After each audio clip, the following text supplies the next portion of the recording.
You can set your watch by my car's exhaust at 5 p.m. That's what my dad told his new boss. So at the time, my dad was a vice president at a publishing company in Minnesota. And the company had just hired this new president to come in and turn things around.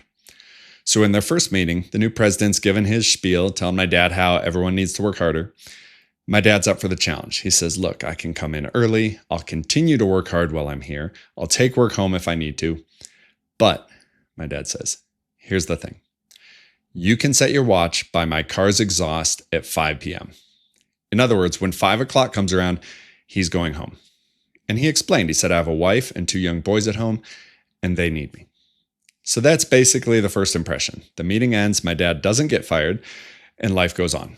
So he's working hard, like always. He's doing what needs to be done, like always.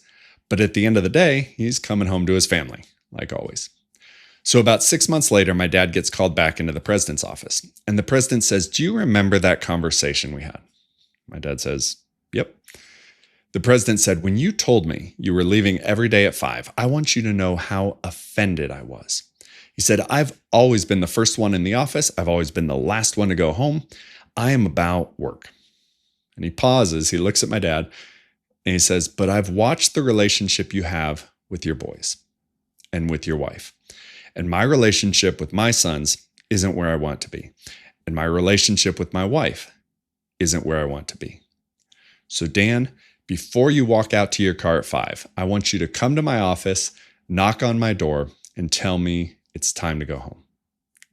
Now, as a kid, I don't think I understood how remarkable that conversation was, but I do now. My dad died of cancer at the end of 2022, and he was my hero. He didn't broadcast his priorities, but he lived them consistently. So much so that other men wanted to be like him. I certainly did. That story still reminds me what success is supposed to look like. And I still want to be like my dad.